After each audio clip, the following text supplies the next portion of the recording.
வணக்கம். அனைத்து உறவுகளுக்கும் எனது இனிய காலை வணக்கத்தை தெரிவித்துக் கொள்கிறேன். இப்பொழுது நாம் லக்னத்திற்கு 6ஆம் வீட்டில்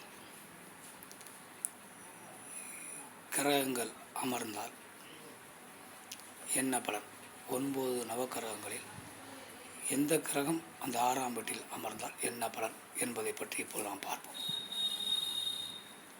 ஒரு ஜாதகத்தில் லக்னத்திற்கு 6ஆம் வீட்டில் செவ்வாய் பகவானும் சூரிய பகவானும் இருந்தால், 6ஆம் வீடு என்பது கடன், நோய், வம்பு, வழக்கு, கோர்ட் கேஸ், போலீஸ், வக்கீல், நீதிமன்றம் என ஏராளமான காரகத்துவங்களை கொண்டது.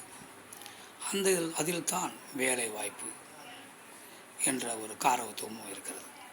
அதனால் சூரிய பகவான் 6ஆம் வீட்டில் சூரியன் செவ்வாய் இருந்தால் அந்த ஜாதகர்கள் அரசு சார்ந்த வேலைகள், அரசாங்கத்தின் மூலம் வருமானம், அரசியலில் வருமானம், அரசியலில் உயர் பதவி, கௌரவம், அந்தஸ்து இவைகளை அடைவார்கள்.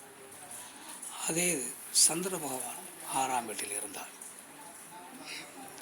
டிராவல்ஸ் தொழில், உணவுப் பொருட்கள் தொழில், நீர் சம்பந்தப்பட்ட தொழில், இப்படி தொழில்களில் நல்ல பயன்பெறுவார்கள். அது புதன் பகவான் அந்த 6ஆம் இடத்தில் இருந்தால் ஆடிட்டிங், அக்கௌண்டன்சி போன்ற கணக்கு வழக்கு, பேச்சால் சம்பாத்தியம் பண்ணக்கூடியது, புரோக்கர், தரகர், இந்த தொழில்களில் இருந்தால் நல்ல வருமானங்கள் பெறுவார்கள்.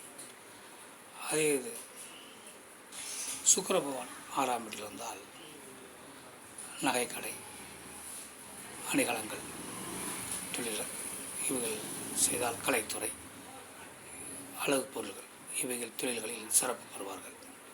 அது குரு பகவான் 6ஆம் வீட்டில் இருந்தால் வங்கி தொழில், பண பரிவர்த்தனைகள், பேங்கு இந்த மாதிரி தொழில்களில் சிறப்பு பெறுவார்கள். சனி பகவான் 6ஆம் வீட்டில் இருந்தால் பல தொழிலாளிகள் இவர் கீழ் பணிபுரிவார்கள். இவர்கள் சொல்லை கேட்பதற்கு ஏராளமான ஆட்கள் பின்புலமாக பின்னால் இருப்பார்கள். அது ராகு பகவான் கேது பகவான் 6ஆம் வீட்டில் இருந்தால்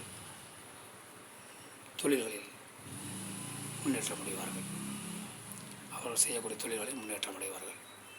இருந்தாலும் ராகு கேதுக்கள் நல்ல நிலையில் இருக்க வேண்டும்.